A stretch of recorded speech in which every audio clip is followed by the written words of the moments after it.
Okay guys. तो इस session में हम लोग थोड़ा सा स्वामी जी के बारे में देखेंगे। ओके, पास्ट लाइफ ऑफ स्वामी रामानंद तीर्थ। पहले इस पार्ट का इतना इंपॉर्टेंस नहीं हुआ करता था बिकॉज एमसीक्यू बेस्ड एग्जाम थी। बट नेक्स्ट ईयर से जैसे ही हमारी एग्जाम थोड़ी सी रिटर्न बेस्ड हो रही है तो इसका इंपॉर्टेंस थोड़ा सा बढ़ जाता है। Okay, so in this part we are going to discuss about the life of Swami ji. Okay, और the architect of, okay, architect of freedom struggle, architect of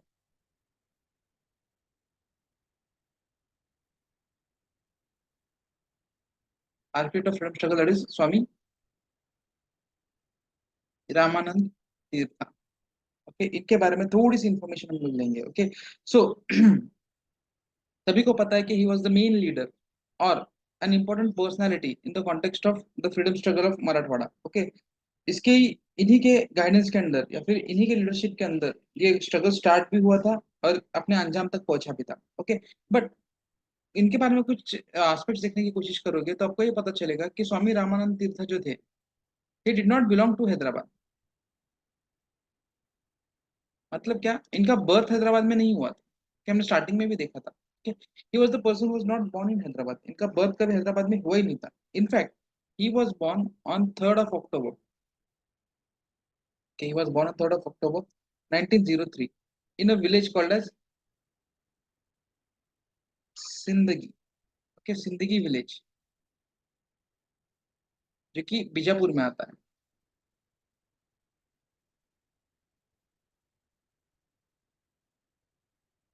Sindgi village which comes in Bijapur. Okay, he was born in this particular area. उनका जो true name था, real name, it was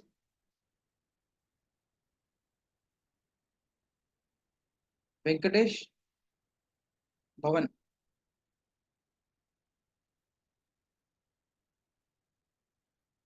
भवन Rao. Okay, Venkatesh Bhavan Rao Khedgikar. Okay, Venkatesh Bhavan Rao Khedgikar was his true name. का असली नाम ये था। And what was the name of his mother? Okay, mother's name was Lakshmibai.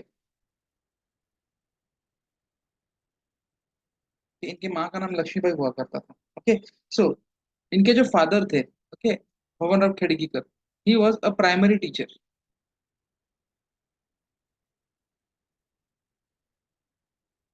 His father was supposed to be a primary teacher. And इन्होंने क्या किया था? He took sannyas after marriage. Okay, he took sannyas without permission of his wife. Okay, Lakshmibai के permission के बिना ही इन्होंने संन्यास ले लिया था। तो इस पर्टिकुलर कॉन्टेक्स्ट के बाद क्या हुआ था, इनके जो गुरु थे, ओके, हिज गुरु, इनके गुरु पावन राव खेड़कीकर के गुरु sent him back to home. कि ऐसे लीगल नहीं होता, कि लीगल बोलने से बेटर कि दिस नॉट जस्टिफाइड थिंग। पहले जाओ अपने वाइफ से कन्वेंशन लो and then come forward. Okay, ऐसे उन्होंने बोला था कि वाइफ के सहमति के बिना if you are doing this then this is not a legitimate step, ऐसे उन्होंने बोला। तो ये वापस जाते हैं and then again he engages into the family life और इसी के बाद जन्म होता है स्वामी जी का। ओके, ये इंसिडेंस के बाद जन्म होता है स्वामी जी का। Now the next part is about the educational background of Swami ji. Next part हम लोग देखेंगे एजुकेशनल बैकग्राउंड।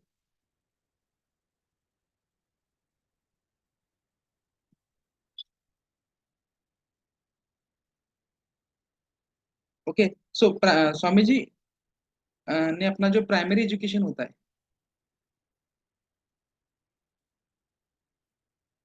एक प्लेस से कवर किया था, एक कंप्लीट किया था, इसका नाम था गंगापुर।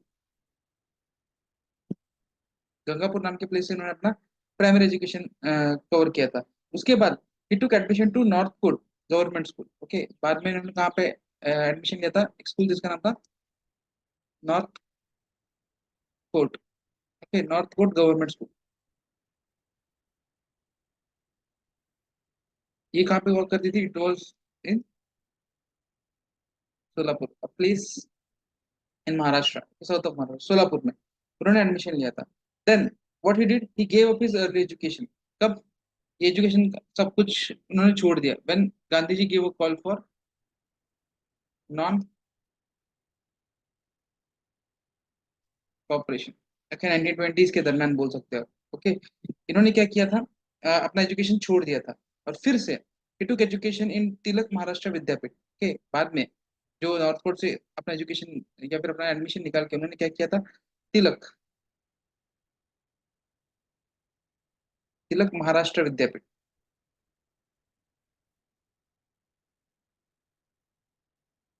तिलक महाराष्ट्र विद्यापीठ।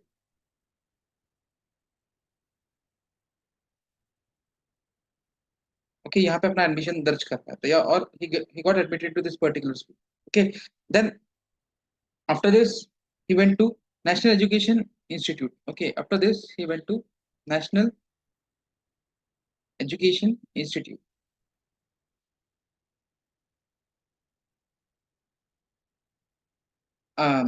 It is in Amalner, Amalner. Okay, Amalner at Pune. Amalner Jalgaon के आसपास आता है। ओके, उसके बाद फिर पुणे में फिर से ये आते हैं। Then after that he completed his MA degree. उसके बाद उन्होंने क्या किया, अपना एमए कंप्लीट कर लिया। ओके, सो एक ब्रीफ ब्रीफ उनके बारे में एक इंट्रोडक्शन है। So how did Swami ji turn into a sannyasi? Swami ji as a sannyasi, will look into this particular thing. Okay, तो पहले से हमें पता था कि जो खेड़गीकर के डैड थे, ओके, या फिर ये जो हमारा भावन राव खिड़कीकर थे, इनको पहले से एस्थेटिक लाइफ का एक क्या बोलते हैं, एक अट्रैक्शन था। सॉर्ट ऑफ उनको ये वाला लाइफ थोड़ा अच्छा लगा करता था। तो व्हाट इसका ही परिणाम किस पे होता है, स्वामी जी पे भी होता है। Swami ji also had an idea और interest towards aesthetic life, and he also wanted to become active sannyasi like Vivekananda. Okay, इनका इंस्पिरेशन कौन था? Was the inspiration Vivekananda, was inspired from the Vivekanand, and he also decided to take a life. Okay, तो अभी इनको एक गुरु मिलते हैं पंजाब के। Okay, what is his name? Narayan Swami of Punjab. Narayan Swami कहाँ के थे ये? पंजाब। ओके, नारायण स्वामी पंजाब, ये क्या करते हैं, स्वामी जी को दीक्षा देते हैं, सन्यासी का दीक्षा देते हैं। कौन? नारायण स्वामी। ओके, कब देते हैं? जनरली यू कैन से ऑन 14th ऑफ जनवरी 1932। कहाँ पे? एक प्लेस है जिसका नाम है हिप्परगा, सोलापुर में आती है ये place. Okay, at a place called as Hipparga. Okay, यहीं पे इन्होंने एक टाइटल लिया था। ओके, या फिर एक नया नाम खुद के लिए दिया था। What is it called? विद्वत संन्यास। इन्होंने टाइटल लिया था जिसका नाम था Vidvat sannyas. Okay, he took a title to himself, that is Vidvat sannyasi. ये वाला टाइटल उन्होंने खुद के लिए ले लिया था। Okay, and from that particular time, कि इसी के बाद से इनका नाम चेंज हो गया। इनको पहले जिस नाम से जाना जाता था, ओके, अब इनका नाम क्या हो गया? स्वामी रामानंद तीर्थ।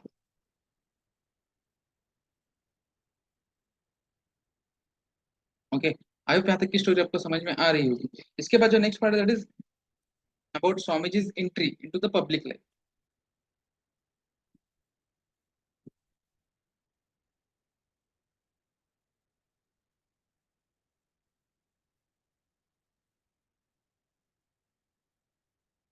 उनकी पब्लिक लाइफ में एंट्री कैसी होती है, इस पर्टिकुलर एस्पेक्ट में हम लोग अभी फोकस करेंगे। Okay, so we were discussing Swamiji's entry into the public life. Now, what happened was in 1935। के 1935 में होता क्या है, स्वामी जी जो हिप्परगा का स्कूल था, हिप्परगा का जो स्कूल था उसको छोड़ देंगे। ओके, ये हिप्परगा के स्कूल को छोड़ देंगे, and then with the help of Baba Saheb Paranjpe,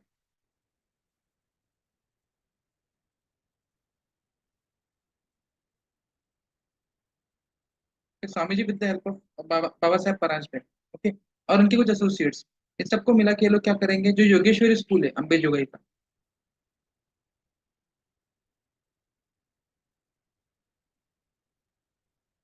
कि ये जो योगेश्वरी स्कूल है इसको रीओपन करें। Okay this guys would reopen the Yogeshwari school eight Ambajogai. Okay Ambajogai में स्कूल है, इसको फिर से ये लोग स्टार्ट करेंगे। और इसी के साथ साथ जो भी स्वामी जी के साथ स्टूडेंट्स थे, जो भी स्टूडेंट्स इनके लीडरशिप के अंडर चल रहे थे आगे, ओके ऑल द स्टूडेंट्स जो इनके साथ थे वो क्या करते हैं, वो सब 1937 में जो महाराष्ट्र परिषद का एक मीट होता है, देखिए महाराष्ट्र कॉन्फ्रेंस या फिर महाराष्ट्र परिषद का जो मीट होता है इसमें पार्टिसिपेट करते हैं। Okay all of them participate with Swami ji. Okay oh year this was the first conference. Okay ये पहला कॉन्फ्रेंस था जो कहाँ पे हो रहा था, हैदराबाद स्टेट में हो रहा था। ओके जिसमें सब वर्कर्स और स्टूडेंट्स एक साथ पार्टिसिपेट करते हैं और ये एक्शन लेने के लिए तैयार होते हैं। ओके हैदराबाद स्टेट में होने वाला ये पहला कॉन्फ्रेंस था, ओके 1937 का, जहाँ पे workers as well as students दोनों भी पार्टिसिपेट करने के लिए फुल ऑन फ्रंट फुट पे थे। ओके और यहीं पे एक हिस्टोरिकल स्टेप होता है, क्या स्वामी जी डिसाइड करते हैं। ओके स्वामी जी एक डिसीजन लेते हैं। What is this particular decision, he decides to leave the education field. वो डिसाइड करते हैं कि वो क्या करेंगे, एजुकेशन या फिर एजुकेशन फील्ड को छोड़ेंगे। Okay he would leave the education field, education field को पूरी तरीके से छोड़ के वो क्या करेंगे, पॉलिटिकल मूवमेंट्स की तरफ बढ़ेंगे। और यू कैन से इन सिंपल टर्म्स वो क्या कर रहे हैं, पॉलिटिक्स की तरफ जाएंगे, you would be moving towards politics. Okay simple सा फंडा है यहाँ पे। बहुत से लोग पार्टिसिपेट करते हैं। ओके और यही महाराष्ट्र परिषद का एक और मीट होता है। Okay next meet not in this meet but next meet जो होता है वो लातूर में होता है।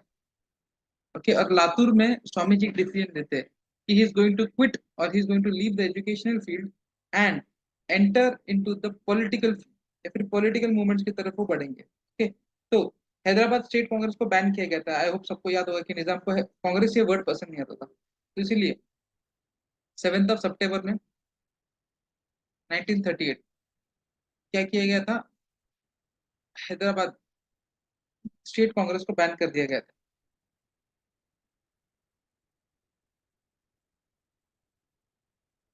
Okay demands were made to revoke, ये जो बैन है इसको रिवॉइस करने के लिए डिमांड्स कंटिन्यूसली चल रहे थे। वो लोग बोल रहे थे कि इसको इस बैन को हटाना है या फिर इस बैन को कंटिन्यू नहीं होने देना है। कौन बोल रहा था, लोग बोल रहे थे वहां पे। ओके बट स्टिल ये बैन निजाम ने कंटिन्यू रखा था। ओके और इसी चीज को मद्देनजर रखते हुए कांग्रेस ने क्या किया था, सत्याग्रह मूवमेंट्स भी किए थे अलग अलग। ओके 24 याद आ रहा होगा आपको, 1938 वी डिस्कस एवरीथिंग, सब कुछ हुआ है। ओके यहाँ पे क्या होता है, कांग्रेस कुछ मूवमेंट्स को लेके सामने आती है। ओके 24 अक्टूबर को जो स्टेट कांग्रेस है वो मूवमेंट्स लेती है, वाई जस्ट टू क्या बोलते हैं लिफ्ट, ताकि ये फोर्स करने के लिए होता है निजाम को कि वो क्या करे, जो भी कांग्रेस पे बैन लगाया है वो निकाल दे for that particular purpose. Okay state Congress अलग अलग मूवमेंट्स रखती है, सत्याग्रह मूवमेंट्स चलते रहते हैं। ओके और ये सब मूवमेंट्स को लीड कौन करता है, स्वामी जी।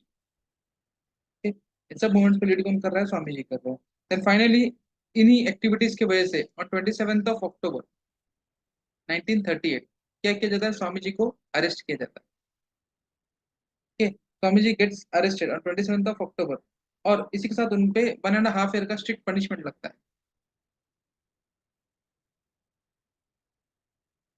सब हो गया है, we have discussed all this things. Okay अभी सिर्फ समराइज कर रहे हैं हम लोग उनके कॉन्ट्रीब्यूशन के कॉन्टेक्स्ट में। ओके सो जैसे ही इनका क्या बोलते हैं, इनको जेल में डाला जाएगा, इनको अरेस्ट किया जाएगा, तो ये जो पूरा मूवमेंट है वो क्या हो जाएगा, स्टैंड, पूरा एक जगह पे रुक जाएगा, एवरीथिंग वुड बी स्टैंड, सब कुछ रुक जाएगा। ओके देन फिर से इनको छोड़ा जाएगा कब, 1939 में। और तब से फिर से मूवमेंट्स क्या करते हैं, एक मोमेंटम पकड़ते हैं या फिर एक फिर से सब मूवमेंट्स फिर से चालू हो जाते हैं। ओके तो फिर वो क्या करते हैं, जैसे ही वो बाहर आते हैं वो क्या करते हैं, जो हैदराबाद स्टेट कांग्रेस है उसका प्रेसिडेंटशिप एक्सेप्ट करते हैं,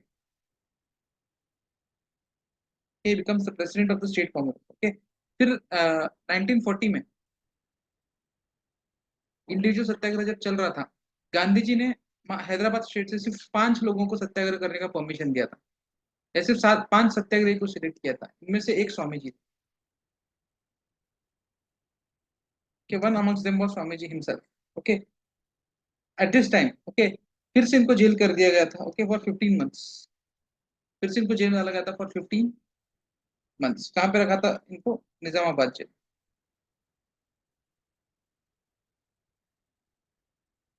फिर से इनको निजामाबाद जेल में रखा गया था। ओके,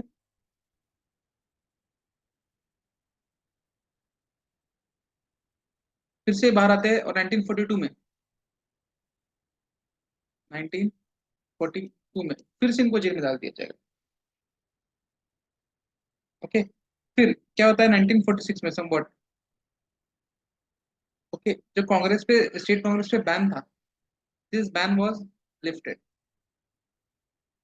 क्यों लिफ्ट हुआ था, इसके पीछे मूवमेंट हुई थी, ये we have studied in the previous sessions. Okay, तो 50 46 में क्या होता है, फिर से कांग्रेस पे का बैन उठाया जाता है, फिर से नहीं बोल सकते, but कांग्रेस का बैन उठाया जाता है, it is lifted.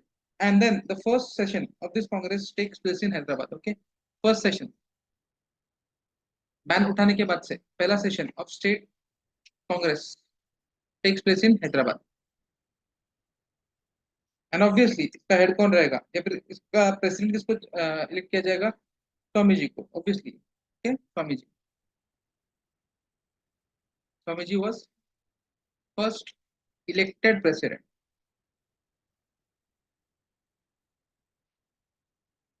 Hyderabad state Congress के फर्स्ट इलेक्टेड प्रेसिडेंट, बैन उठाने के बाद से। Okay, he suppose to be the first elected president.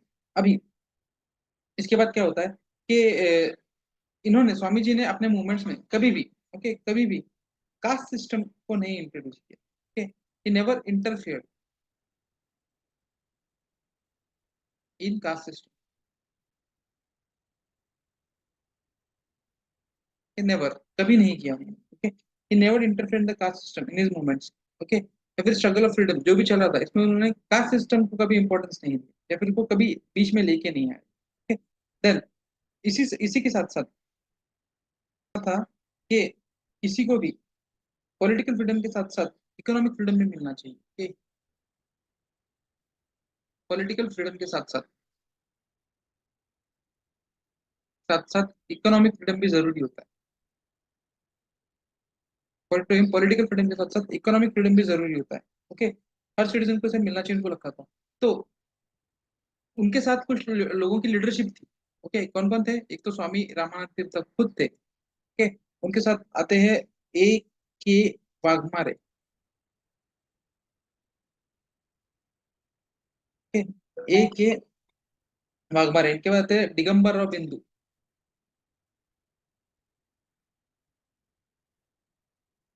Digambar Rao बिंदु एंड गोविंद भाई शरफ, SHR ओ डबल के, गोविंद भाई शरफ। ये सब लीडर्स क्या करते हैं, स्टेट कांग्रेस के सामने अपील करते हैं। ओके, या फिर स्टेट कांग्रेस को के साथ में एक अपील करते हैं कि इकोनॉमिक एंड सोशल इक्वालिटी भी चाहिए। ओके, पॉलिटिकल इक्वालिटी के साथ इकोनॉमिक एंड सोशल इक्वालिटी को भी प्रमोट करते हैं। ओके, सब लीडर्स एक साथ मिलकर क्या बोलते हैं, पॉलिटिकल फ्रीडम तो चाहिए ही चाहिए, इसके साथ हमें इकोनॉमिक और सोशल इक्वालिटी की तरफ भी आगे बढ़ना है। ओके, इसी रीजन की वजह से ये जो महाराष्ट्र परिषद है, ओके, महाराष्ट्र परिषद है, ये क्या करती है, जो भी फार्मर्स के राइट है, इनके कॉन्टेक्स्ट को अपहोल्ड करती है, फिर इनको लेके आगे चलती है, फार्मर्स की जो डिमांड है इनको लेके आगे चलती है, जैसे कि रिमूवल ऑफ जमींदारी वगैरह,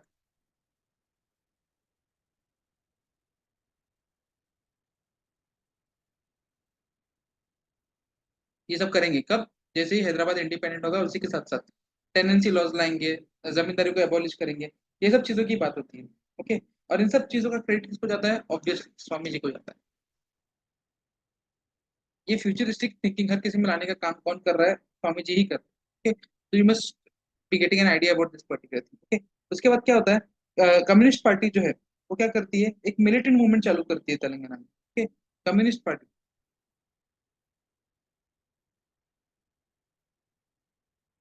क्या कर रही है, एक मिलिटेंट मूवमेंट स्टार्ट कर रही है।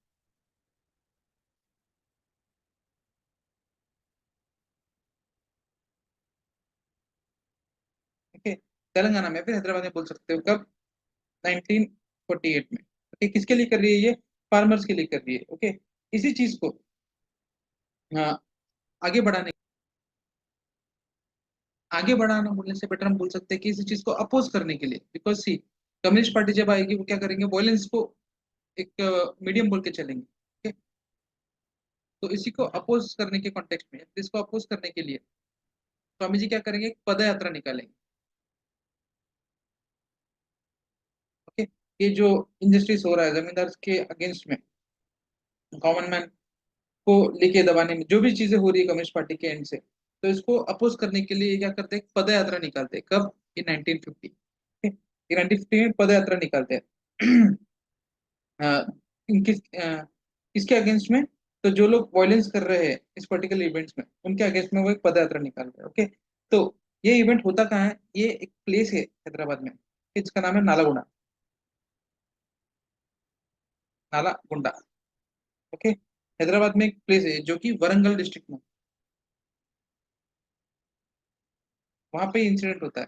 ओके, ये मूवमेंट, ये जो विनोबा भावे का भूदान मूवमेंट हमने स्टडी किया था हिस्ट्री में। ओके, विनोबा भावे का जो भूदान मूवमेंट था, इसका भी प्रीकर्सर, इसके भी पहले हुआ था। ओके,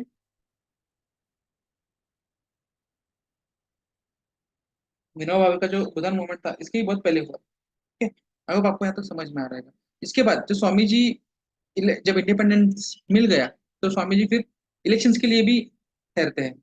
ओके, तो सबसे पहले गुलबर्गा कॉन्स्टिट्यूंसी 1952 के इलेक्शंस में, लोकसभा इलेक्शंस में वो गुलबर्गा कॉन्स्टिट्यूंसी से ठहरते हैं और चुन के आते हैं 1952 में गुलबर्गा से।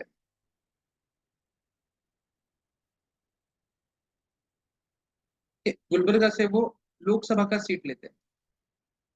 एंड सेम 1940 1957 में सेकेंड लोकसभा में वो सेकंड लोकसभा के भी मेंबर होते हैं और औरंगाबाद से आते हैं इस बार। Gets elected from Aurangabad. Okay, पहली बार वो कहाँ से आ रहे हैं, first time is getting elected from Gulbarga constituency. Okay, और दूसरी बार कहाँ से इलेक्ट होकर आ रहे हैं, औरंगाबाद से आ रहे हैं। ओके, इसके बाद वो डिसाइड करते हैं कि वो पॉलिटिक्स से रिटायर हो जाएंगे। ओके, इसके बाद वो डिसीजन लेते हैं कि he would retire from active politics. Politics से वो समाधि लेते हैं, या फिर he decides to retire from the politics. Okay, अब इसके बाद उनका इंटरेस्ट कहाँ पे होगा, he would be getting interested in Maratha development of Marathwada, क्योंकि मराठवाड़ा पहले से ही एक बैकवर्ड या फिर डाउन टोटल एरिया रहा है, तो डेवलपमेंट ऑफ मराठवाड़ा पे फोकस करेंगे वो। ठीक है? इसके साथ साथ वो खादी, ठीक है? खादी ग्रामोदय,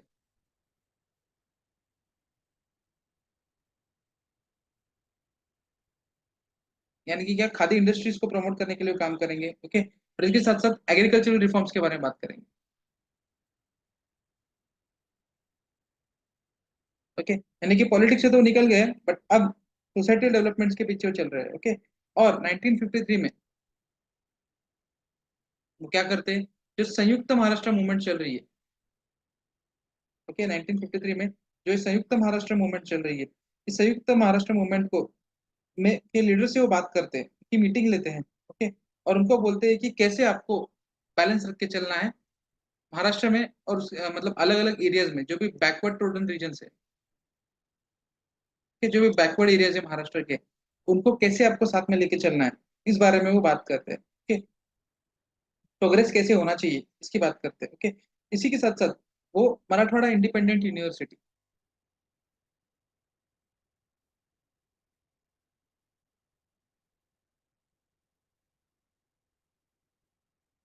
एक पायनियर भी है।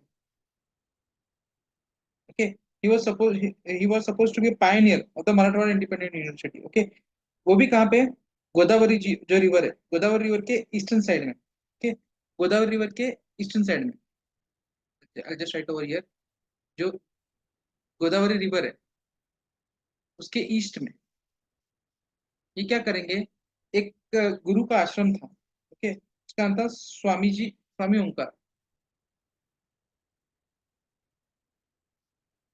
ओके, स्वामी ओंकार। तो इनके आश्रम में वो अपना ज्यादातर समय बिताते हैं, he spends his time to get acquainted with the things, और कुछ चीजों को आत्मसात करने के लिए वो क्या करते हैं, इस पर्टिकुलर आश्रम में अपना बहुत सारा टाइम स्पेंड करते हैं। Okay, and then in the year 1967, okay, ये क्या करते हैं, एक इंस्टीट्यूट एस्टेब्लिश करते हैं, इसका नाम है Swami Ramanand institute of piece.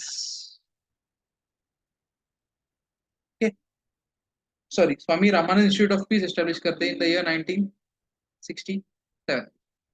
Okay, ना अभी क्या करते हैं ये, यहाँ पे इस यूनिवर्सिटी का खुद सिलेबस बनाते हैं, इसका स्टडी मटेरियल बनाते हैं,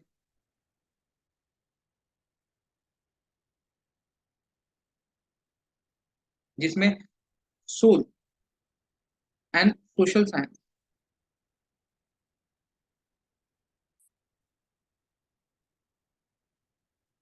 एंड ये ह्यूमंस को किस तरीके से बेनिफिट करेंगे इसके बारे में लिखा गया है। ऐसा एक टाइप का एक सिलेबस ये बनाते हैं। Okay, and in the year 1964, in the year 1964 स्वामी जी को एक ऑनर दिया जाता है। ओके, क्यों? क्योंकि उन्होंने क्या किया है, 60 ईयर्स ऑफ पॉलिटिकल सर्विस की, अपने पॉलिटिकल सर्विस में उन्होंने 60 ईयर्स कंप्लीट किए। इस पर्टिकुलर रीजन की वजह से इनको ऑनर किया जाता है। ठीक है, इनको एक ऑनर किया जाता है। ओके, कहाँ पे? जनरली तेलंगाना, मराठवाड़ा, कर्नाटका, ये सब एरियाज में। ओके, और इनको क्या अवार्ड किया जाता है, इनको टाइटल दिया जाता है डॉक्टर ऑफ लॉ। ओके, इनको टाइटल दिया जाता है doctor of law in the year 1970। कौन देता है ये? Marathwada university. Okay, Marathwada university इनको टाइटल दी थी, that is doctor of law. ये वो टाइटल इनको मराठवाड़ा यूनिवर्सिटी दी थी। ओके, तो जनरली अब देखोगे तो 22 जनवरी 1972 को इन हैदराबाद, ओके, 22 जनवरी 1972 को हैदराबाद में ये क्या करते हैं, अपने प्राण त्याग देते हैं। Okay, that is his rise at the age of 69। Okay, he expires on this particular moment। Okay, और इसी बेसिस पे इनका एक मेमोर बना है। और ये मेमोर कहाँ पे बनाया गया है? इन बेगमपेट।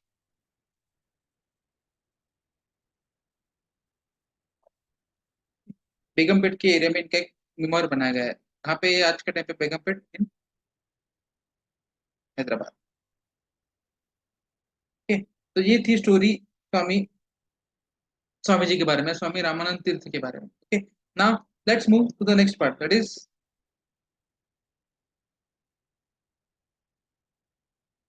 contributions of मराठवाड़ा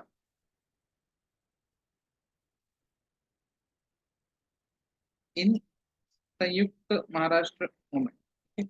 अब हम चलते हैं नेक्स्ट पार्ट पे, that is in the context of contribution of Marathwada in the Samyukta Maharashtra movement. क्या क्या हुआ था, लेट्स। ओके, सो अब तक के स्टोरी से हमें ये तो पता चलता है कि स्वामी रामानंद तीर्थ, he was supposed to be the main hero, okay, for the freedom struggle of Marathwada. In leadership इन्हीं की थी, इन्हीं की लीडरशिप के अंदर ये मूवमेंट स्टार्ट हुई थी, और इन्हीं के लीडरशिप के अंदर ये मूवमेंट पूरी तरीके से कंप्लीट हुई। ओके, तो 1952 में जब फाइनली ये हैदराबाद स्टेट एबॉलिश हो गया था, ओके, वो भी ऑब्वियसली उनकी लीडरशिप के अंदर, तब यहाँ पे क्या होता है, दो ग्रुप्स बनते हैं। ओके, यहाँ पे दो ग्रुप्स बनते हैं, फॉर एंड अगेंस्ट, क्या? संयुक्त Maharashtra movement. Okay, for and against ऐसे दो ग्रुप बनते हैं। ओके, अभी लोग क्या करते हैं, 55 कैंडिडेट्स को चुन के देते हैं ऑफ 100। ओके, लोग यहाँ पे क्या कर रहे हैं, 55 कैंडिडेट्स को चुन के दे रहे हैं of 100 from Telangana district.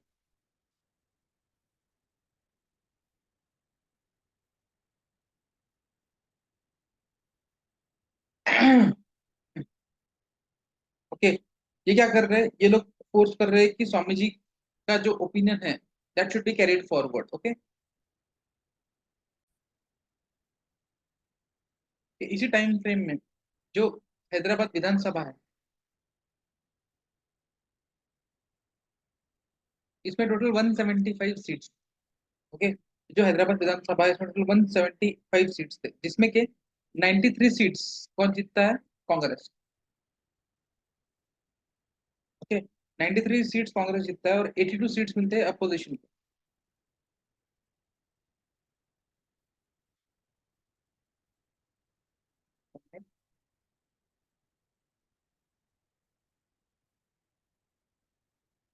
Yes. तो 82 सीट्स मिलते हैं अपोजिशन को। अभी इस पर्टिकुलर टाइम फ्रेम में एक लीडर है अपोजिशन पार्टी की, जिनका नाम था बी डी देश पांडे। अपोजिशन के एक लीडर जिनका नाम है बी डी देश पांडे। अब ये क्या बोलते हैं? ये एक सिंपल सी बात सामने रखते हैं। मुंबई जो है ये महाराष्ट्र के साथ होनी चाहिए। एक्चुअली में क्या हुआ था, इन्होंने एक न्यूज़पेपर स्टार्ट किया था जिसका नाम था संयुक्त महाराष्ट्र। बी डी देश पांडे ने एक न्यूज़पेपर स्टार्ट किया था संयुक्त महाराष्ट्र इन द ईयर 1952 itself। और इस न्यूज़पेपर में पहली बार उन्होंने बोला था कि Mumbai should be the part of Maharashtra. कि मुंबई मुंबई लिखा मैंने Maharashtra. Okay, Mumbai should be the part of Maharashtra. Okay, सबसे पहले इन्होंने इस बात को लिखा था और इसी के बाद हर एक न्यूज़पेपर ने क्या किया था, इसी चीज को हाईलाइट किया था, इसी चीज यही मुद्दे को उठाया था और यही मुद्दे को आगे वो लेके चल रहे थे, क्या? That Mumbai should be part of Maharashtra. तो इस पर्टिकुलर थिंग की शुरुआत किसने की थी? वीडी देश पांडे, ये एक अपोजिशन के लीडर हुआ करते। ओके, तो अभी देखो, इसी टाइम पे जो अपोजिशन में सबसे बड़ी पार्टी थी उसका नाम था जनता आघाड़ी। ओके, अपोजिशन की जो सबसे बड़ी पार्टी थी उसका नाम था जनता आघाड़ी। इनको 44 सीट्स मिले थे। ओके, किसी भी अपोजिशन की पार्टी को सबसे ज्यादा सीट्स मिलने वाली यही चीज थी। ओके, दूसरा था farmer union party.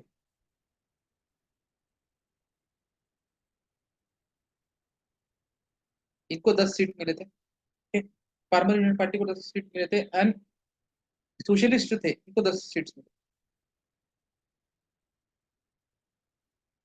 Okay, socialist को 10 सीट मिले थे और बाकी के अदर्स को सबको मिला के बाकी के सीट्स उन्होंने कैप्चर किए थे। ओके, तो अभी जो स्टेट का स्ट्रक्चर है वो लैंग्वेज के बेसिस पे होना चाहिए, इस बात को ये सभी लोग सपोर्ट कर रहे थे। ओके, तो इस मुद्दे को लेके कोई कॉन्फ्लिक्ट नहीं थी। बट पॉइंट ये था कि मुंबई महाराष्ट्र का पार्ट चाहिए, ये वाली चीज को वो लोग उस टाइम पे हाईलाइट कर रहे थे या फिर इसी चीज पे वो लोग फोकस। अभी 1953 54 के दरमियान क्या होता है, एक सेशन भरा जाता है। ठीक है, और इस सेशन में क्या करते हैं, जो आंध्र प्रदेश के कुछ लीडर्स है, ठीक है, ये लोग क्या करते हैं, ग्रेटर आंध्र प्रदेश की डिमांड करते हैं। This people are keeping demand of greater Andhra Pradesh. कहाँ पे करते हैं ये? आंध्र महासभा में। आंध्र महासभा। ठीक है? आंध्र महासभा में ये लोग क्या करते हैं, ग्रेटर आंध्र प्रदेश की डिमांड रखते हैं। इनका जो चीफ लीडर है, जिसका नाम था वी प्रकाशम।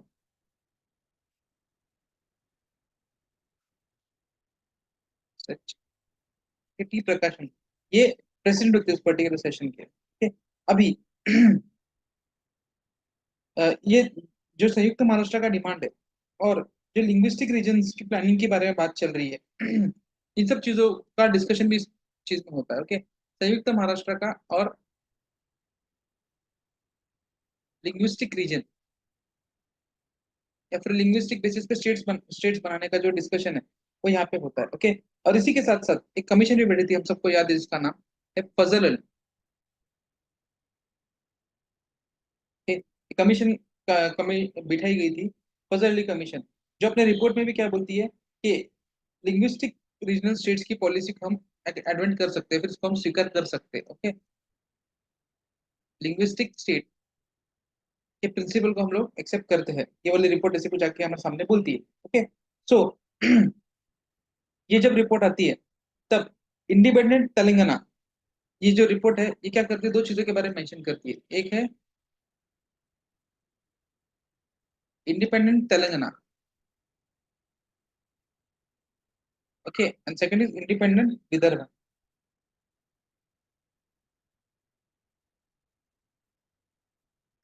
ये रिपोर्ट क्या कर रही है, दो चीजों के बारे में मेंशन कर रही है, एक है इंडिपेंडेंट तेलंगाना और सेकंड इज इंडिपेंडेंट विदर्भ। ठीक है, तो अभी जो कैंडिडेट्स थे, कुछ ऐसे लीडर्स और कैंडिडेट्स महाराष्ट्र के जो थे, वो क्या कर रहे थे, इंडिपेंडेंट विदर्भ की डिमांड के लिए इसको अपोज कर रहे हैं।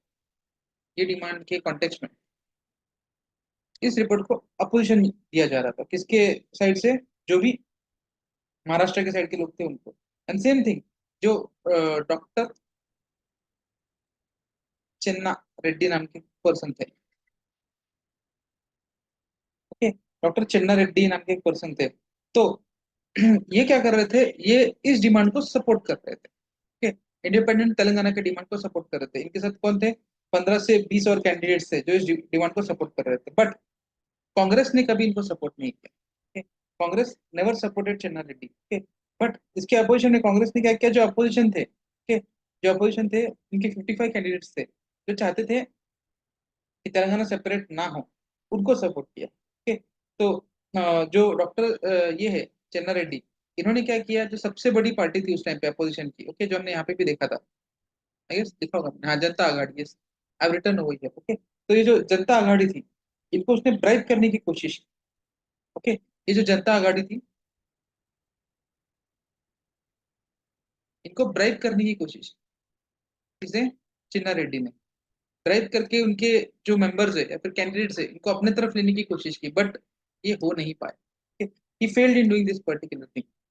उन्होंने ब्राइब करने की कोशिश किया, कुछ और प्रोविजंस या फिर कुछ और चीजें देने की बात की चन्ना रेड्डी ने, कि हम अलग से एक स्टेट बनाते हैं एंड आपको ये सब मिलेगा वगैरह वगैरह, but nothing worked out. Okay, वो लोग इस ट्रैप में फंसे ही नहीं, तो इस वजह से क्या हो गया, जो इंडिपेंडेंट तेलंगाना है, इसके डिमांड को क्रश कर दिया गया, पूरी तरीके से ये मिट गई। ओके, देन एक विदर्भ के लीडर थे,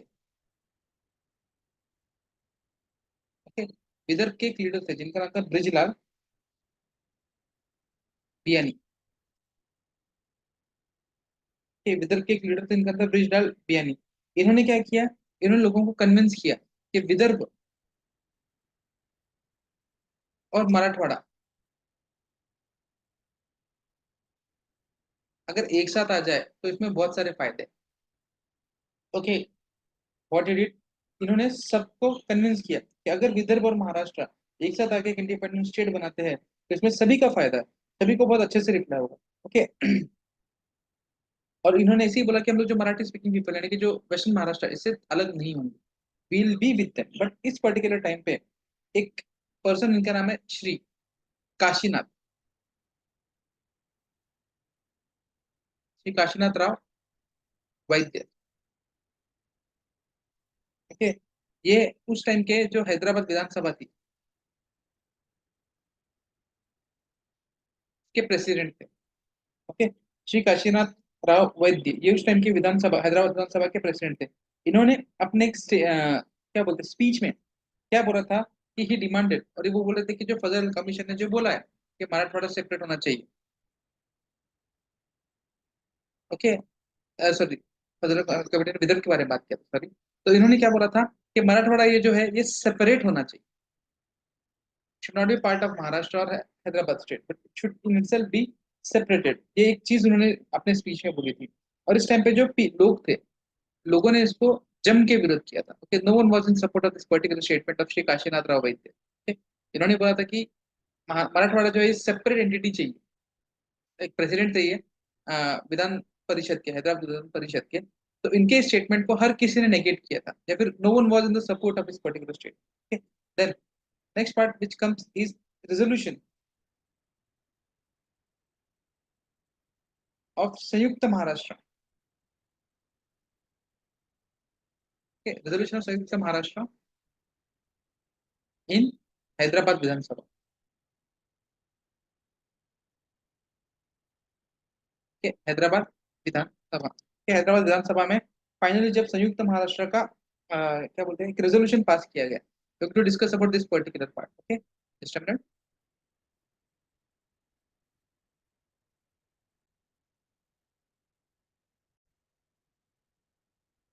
ओके, चलो start with this part, resolution of Samyukta Maharashtra इन हैदराबाद विधानसभा। तो अभी क्या हुआ था, एक फर्म डिसीजन लिया गया था, कहाँ पे, इन हैदराबाद विधानसभा। कौन इसका मेन रोल प्ले कर रहा था, दैट वाज जनता आघाड़ी। सभी को पता है जनता आघाड़ी क्या थी, it was one of the biggest opposition और लार्जेस्ट अपोजिशन पार्टी थी।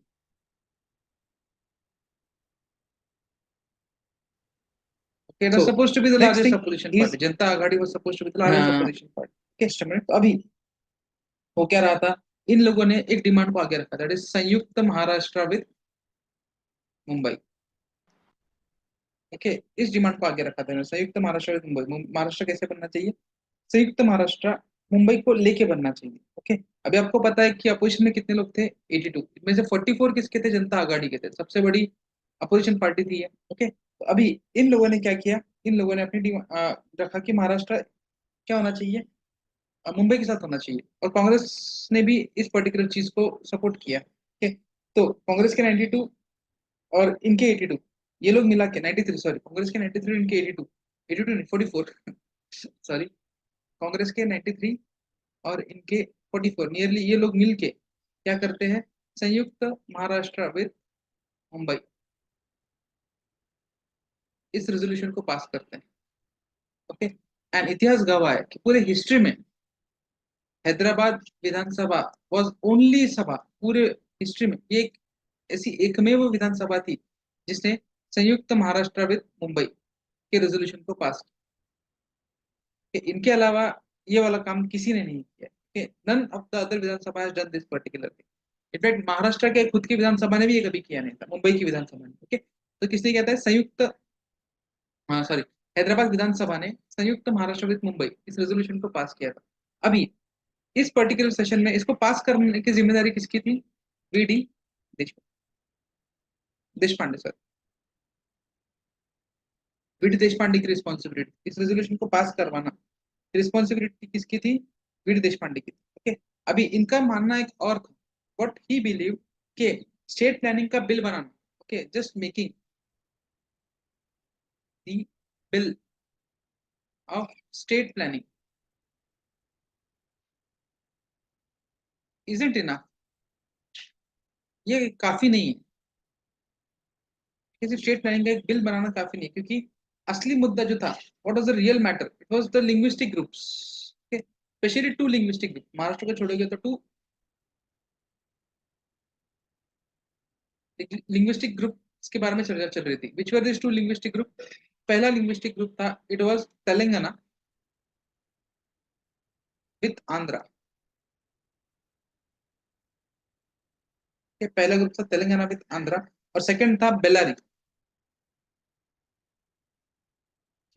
विथ कर्नाटक। असली मुद्दा जो था तो इस बातों पे। ओके, तो ये टॉपिक जो थे, ये सब इन टॉपिक पर डिस्कशन कहाँ पे होता है, हैदराबाद विधानसभा में होता है। ठीक है, हैदराबाद विधानसभा क्या करती है, 3 दिनों तक 4 टॉपिक्स को डिस्कस करती है, और उनमें से बाकी के 3 को फुल सपोर्ट मिलता है और वो आगे की तरफ चलते हैं, फिर उन पे ही काम आगे चलता है। तो व्हाट वर दिस 4 टॉपिक्स जिन पर डिस्कशन होता है, और एक इनमें से एक को डिस्कार्ड किया जाता है। ठीक है, तो the first thing was Samyukta Maharashtra with Mumbai, obviously full support, pass हो गया ये। Second one was Andhra along with Telangana. Okay, second resolution था आंध्र अलॉन्ग विद तेलंगाना, ये भी अच्छे से फुल मेजोरिटी से पास हो जाता है। Okay, then third one was formation of Karnataka union, ये भी पास हो जाता है मेजोरिटी के साथ। बट जो लास्ट रेजोल्यूशन था, that was about the independent Telangana, ये पास नहीं हो पाता, या फिर इसको डिस्कार्ड करना पड़ता है because of less support. Okay, विधानसभा में इसको ज्यादा सपोर्ट नहीं मिलता। Okay, just a minute,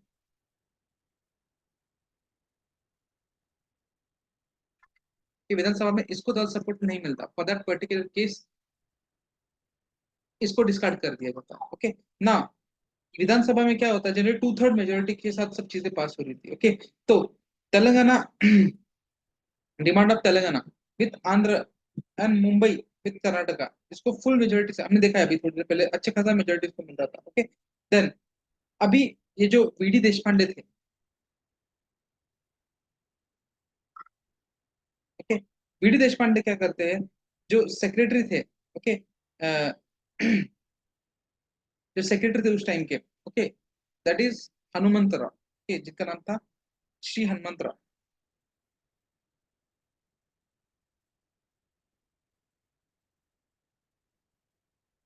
Shri Hanumantrao उस टाइम के सेक्रेटरी थे, ओके, इनसे ओपिनियन लेते हैं कि what do you think, okay, कैसे होना चाहिए, जो 3 रीजन की हम लोग बात कर रहे हैं ये कैसे होना चाहिए।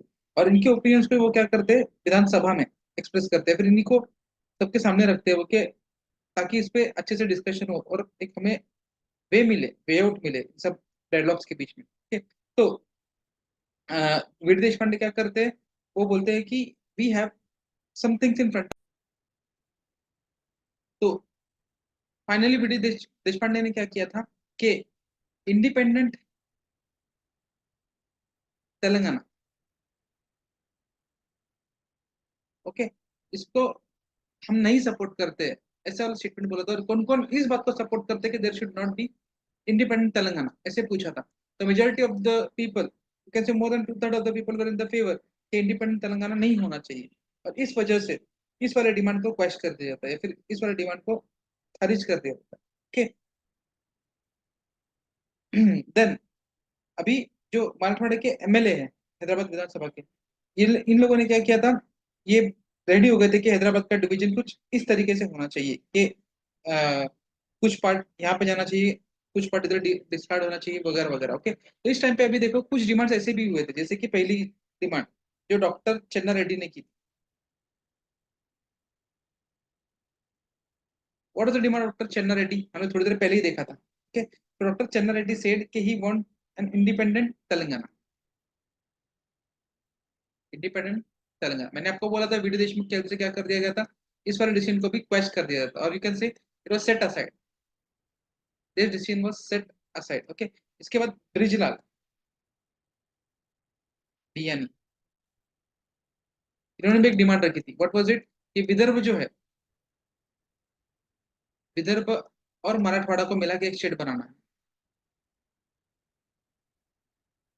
Okay.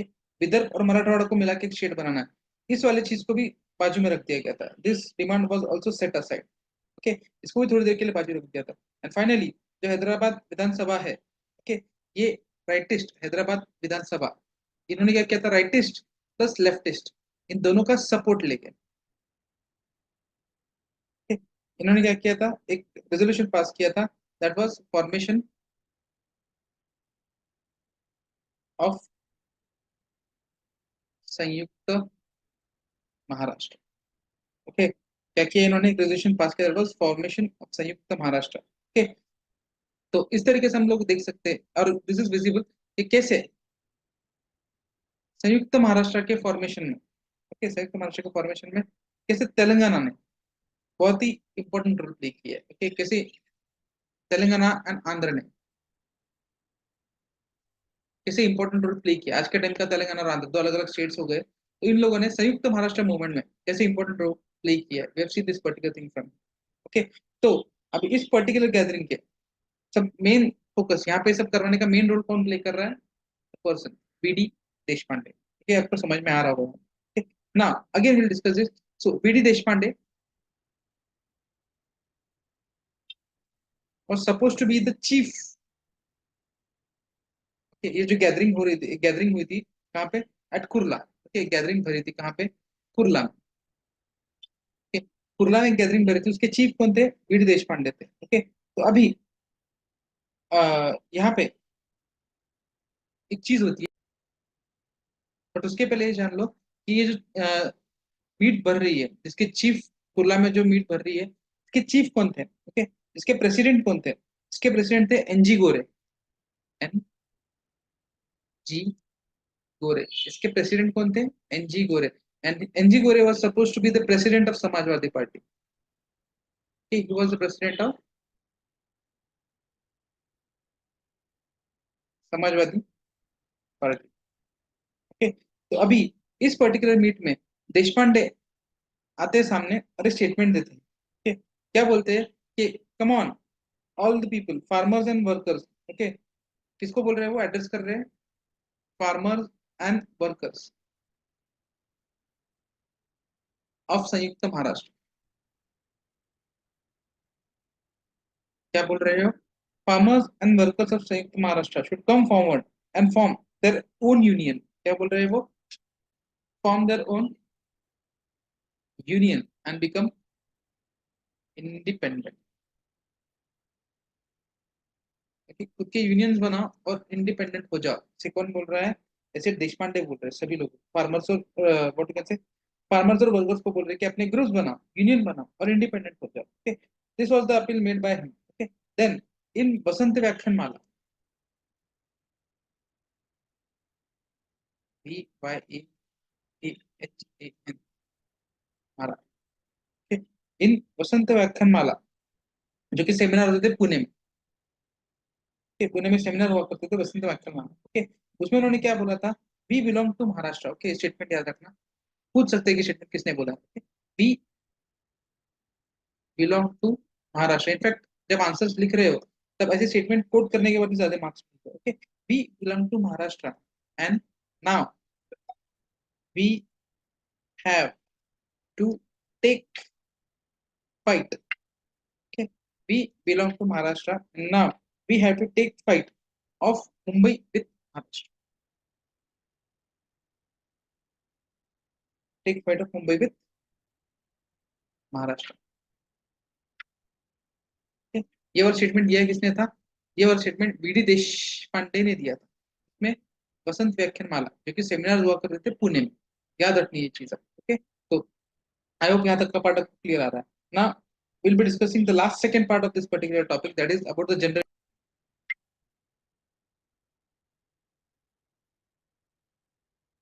Yes, so the last second part, that is the context of general elections of 1957 and establishment of greater Mumbai, इसको ग्रेटर मुंबई भी बोलते हैं हम लोग। Okay, greater Mumbai region. Okay, अभी आपको पता होगा कि इंडियन गवर्नमेंट ने क्या 1956 में समवॉट, ओके, जो भी Gujarati and Marathi speaking people है, ओके, इनको मिला के एक स्टेट बना था जिसका नाम था मुंबई स्टेट। ओके, 1956 में इन दोनों को मिला के एक मुंबई स्टेट बनाया गया था। ओके, अभी इस यूनिफिकेशन को बहुत से लोग अपोज कर रहे थे। ओके, इस यूनिफिकेशन को बहुत से लोग अपोज कर रहे थे, इस पर्टिकुलर चीज को बहुत से लोग अपोज कर रहे थे। ओके, इस टाइम पे यशवंतराव चौहान जो थे, ये मुंबई रीजन के चीफ मिनिस्टर बनते हैं। यशवंतराव चौहान मुंबई रीजन के चीफ मिनिस्टर बनते हैं। ओके, बट ये डिसीजन के वजह से कांग्रेस बहुत ही बुरी तरीके से सफर करती है। ओके, तो उनका जो स्टेटस है कांग्रेस का पूरे स्टेट में बहुत ही बेकार तरीके से गिर जाता है, बहुत ही गंदी तरीके से गिर जाता है इस टाइम। ओके, तो कांग्रेस के जो एमएलए है, कांग्रेस के जो एमएलए कितने होते हैं? हार्डली 5 से 7 होते हैं मेजोरिटी में। और बाकी के जो लोग हैं वो कहाँ से आते हैं? समाजवादी पार्टी जो है, समाजवादी पार्टी से यू कैन से नियरली 28 लोग आते हैं। Okay, farmers and labours party जो होती है, ये नंबर्स इंपॉर्टेंट नहीं है। okay? Farmers and labour party जो होती है, इससे 33 लोग आते हैं। okay? कम्युनिस्ट पार्टी, एक कम्युनिस्ट पार्टी से on an average you can से 19 लोग आते हैं। okay? रिपब्लिकन पार्टी से 16, रिपब्लिकन पार्टी से 16 लोग आते हैं। ओके, एंड संयुक्त महाराष्ट्र कांग्रेस मेंबर्स, जो संयुक्त महाराष्ट्र कांग्रेस है,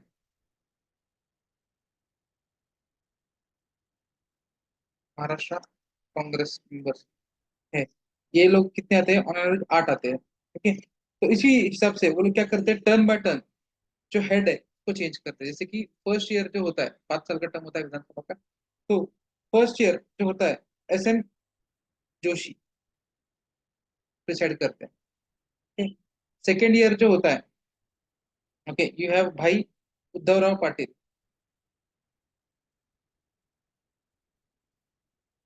Uddhav Rao Patil. Okay, Bhai Uddhav Rao Patil second year preside करते हैं। Third year again B D Deshpande, third year B D Deshpande करते हैं। Fourth year R D Bhandare, R D Bhandare, fourth year R D Bhandare preside करते हैं। And fifth year, TR Narvane, TR Narvane को start करते हैं। ठीक है, तो इस तरीके से अलग अलग लीडर्स ने क्या किया था, एक स्ट्रॉन्ग फ्रंट रखा था कि what we want Maharashtra with Mumbai, इस वाली चीज को उन्होंने हाईलाइट किया था। बट इस चीज के पीछे मेन फोकस किन दोनों का जाता है, ये अपोजिशन में भी रह के बहुत बड़ा काम, Bhai Uddhavrao Patil and V D Deshmukh, they play the most decisive role in this particular thing. Okay, तो अभी next thing is the last part, that is the period between, तो last thing is about the period between 1957 to 1960, क्योंकि यहाँ पे क्या होता है, हमारा पॉपुलर स्टेट महाराष्ट्र जो स्टेट है वो बन जाता है। ओके, अब इस दौरान क्या हुआ ये जानने की हम लोग कोशिश करेंगे थोड़े से शॉर्ट में। ओके, तो इस टाइम पे हो क्या रहा था, जो संयुक्त महाराष्ट्र के लीडर्स थे ये जाते थे गुजरात में। ओके, जो नव गुजरात नव गुजरात सभा, ओके, ये क्या चाहती थी, ये चाहती थी नव गुजरात अगाड़ी या फिर नव गुजरात फ्रंट जिसको बोलेंगे हम लोग, ओके, नव गुजरात, ये चाहते थे कि इंडिपेंडेंट गुजरात बना। तो क्या करते थे, जो संयुक्त महाराष्ट्र के लीडर्स थे ये इनके एजुटेशन में जाके पार्ट लेते थे ताकि गुजरात का एजुटेशन स्ट्रांग हो। और यहाँ के लीडर्स संयुक्त महाराष्ट्र में आके मुंबई महाराष्ट्र अलग बनना चाहिए, इस वाले डिमांड, मुंबई का मसला तो बाद में देख लेंगे, ना कोई इंडिपेंडेंट स्टेट चाहिए, इस वाले कॉन्टेक्स्ट में दोनों एक दूसरे को सपोर्ट करते हुए आगे चल रहे थे। ओके, तो फाइनली होता क्या है, ओके, अभी इनका गुजरात का स्टोरी हम तो देखेंगे नहीं, बट महाराष्ट्र के कॉन्टेक्स्ट में होता क्या है अभी। ओके, तो Swaraj should reach the state level. Okay, ये वाले चीज को लेके वो आगे चलते हैं। ओके, स्वराज जो है जो स्टेट लेवल पे भी होना चाहिए। ओके, और यही मुद्दों को लेके अलग अलग जगह पे चर्चा की जाती है, जैसे कि म्युनिसिपल कॉर्पोरेशन में, ओके, जिला लोकल बोर्ड में और म्यूनसिपैलिटीज में, इन्हीं सब चीजों को लेकर डिस्कशन किया जाता है। ओके, एंड फाइनली क्या होता है, हर जगह से संयुक्त महाराष्ट्र मूवमेंट को आगे बढ़ाने की कोशिश की जाती है। अभी इस टाइम पे क्या होता है, बहुत बड़ा crowd, large number of people gathered outside विधानसभा, विधानसभा होती है, इसके बाहर बहुत से लोग इकट्ठा होते हैं। एंड व्हाट दे डिमांड, फिर से वही है कि व्हाट दे वांट फॉर संयुक्त महाराष्ट्र, इसके बारे में डिस्कशन करते हैं। ओके, सॉरी, तो ये बड़े बड़े जो मार्चेस थे या बड़े बड़े मोर्चे थे, कौन अरेंज कर रहा था, एक तो उद्धवराव पाटिल थे, वीडी देशपांडे थे, और अन्ना साहब गवाने, ये तीन लोग थे जो इंपॉर्टेंट रोल प्ले कर रहे थे इस पर्टिकुलर मूवमेंट में। ओके, सो ये बहुत ही बड़ा एक वैल्यूबल टाइम था। ओके, अब होता क्या है देखो, यहाँ से एक मेन स्टोरी चालू होती है, लास्ट वाला स्टेप। ओके, इन मार्च 1960, ओके, मार्च के 1960 में क्या होता है, एक विधानसभा का सेशन चल रहा होता है। ओके, विधानसभा का सेशन चल रहा है, और इस टाइम पे बाहर कितने लोग इकट्ठा हो गए, 50,000, नियर टू 50,000। ओके, इकट्ठा हो गए। इस टाइम पे अपोजिशन के जो लीडर थे उनका नाम था BD देशपांडे। वीडी देशपांडे इस टाइम के अपोजिशन के लीडर थे। ओके, और रैली को लीड कौन कौन कर रहा था, SN जोशी, वीडी देशपांडे और भाऊ उद्धवराव पाटिल, ये लोग कर रहे थे। ओके, अभी ये लोग क्या करते हैं, चीफ मिनिस्टर को आके पूछते हैं कि आपको दिख रहा है, कौन है चीफ मिनिस्टर, यशवंतराव चौहान, इनको आके पूछते हैं कि आपको दिख रहा है क्या क्या हो रहा है। Okay? कितने लोग मर रहे हैं, कितने लोग एजिटेट कर रहे हैं, and why you are still quiet, आप शांत क्यों हो, why are not taking any stand, या तो आप बोलो कि हमें मुंबई नहीं चाहिए, या तो बोलो मुंबई चाहिए, आप शांत क्यों हो, why are not taking any stand. तो अब ये क्या बोल रहे थे कि अगर हमने ज्यादा कुछ किया तो centre is not in the favour to make Maharashtra, तो ये क्या करेंगे, जो मुंबई के लोग हैं, ठीक, क्या पानी वगैरह बंद करेंगे, इलेक्ट्रिसिटी कट करेंगे, पानी बंद करेंगे, जो बेसिक नेसेसिटीज है उसको डिनाई करेंगे, वाटर, इलेक्ट्रिसिटी और जो बेसिक नेसेसिटीज है इनको गवर्नमेंट डिनाई कर देंगी, ये से बोल रहे थे। ओके, तो अब क्या होता है, यशवंत राव चौहान जो कि सब एजुटेशन को देख रहे हैं, ओके, फाइनली ये क्या डिसाइड करते हैं, यशवंत राव चौहान डिसाइड करते हैं कि ये सब चीजें वो ऊपर तक पहुंचाएंगे। ओके, और क्या करते हैं, उस टाइम का जो कांग्रेस के प्रेसिडेंट है, कौन थे कांग्रेस के president, Indira Gandhi. okay? Indira Gandhi and Pandit Nehru को वो ये सब बताते हैं कि ये सब हो रहा है वगैरह वगैरह वगैरह, और इसके साथ वो एक चीज और भी बोलते हैं, व्हाट इज इज के बुलेट से इनको नीचे नहीं लाया जा सकता, this movement can not be controlled by bullets. ठीक है, सिर्फ बुलेट्स का यूज करके आप इस मूवमेंट को कंट्रोल नहीं कर पाओगे। ठीक है, तो उन्होंने पूछा क्या करना चाहिए, तो उन्होंने बोला कि yes now it's the time to form Maharashtra. ठीक है, तो इन सब चीजों को मद्देनजर रखते हुए, जो एजिटेशन हो रहे थे, जो भी कुछ हो रहा था, सबको देखते हुए फाइनली क्या होता है, एक डिसीजन सामने रखा है। फाइनली पंडित नेहरू क्या करते हैं, decides he will be declaring Samyukta Maharashtra, taking into consideration all the agitations. Okay, party decided to form Sanyukta Maharashtra.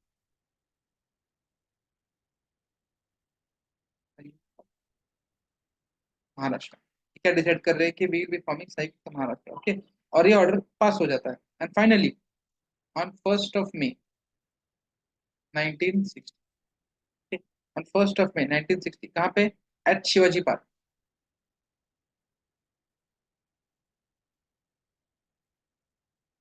Okay, कौन डिक्लेयर करता है, पंडित जवाहरलाल नेहरू।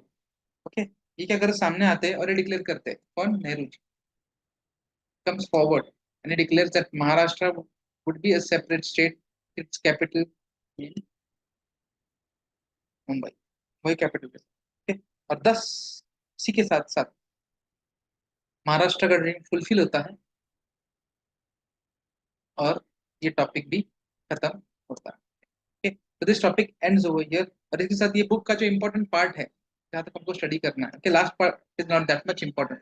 वहाँ पे क्वेश्चंस नहीं बनते, राज्य सेवा मेंस में भी नहीं बनते, मेजरली क्वेश्चन वहाँ पे नहीं बनते। ओके, तो जो क्वेश्चन बनते हैं वो यहाँ तक ही बनते हैं, मेजरली इसी पार्ट को फोकस किया जाता है।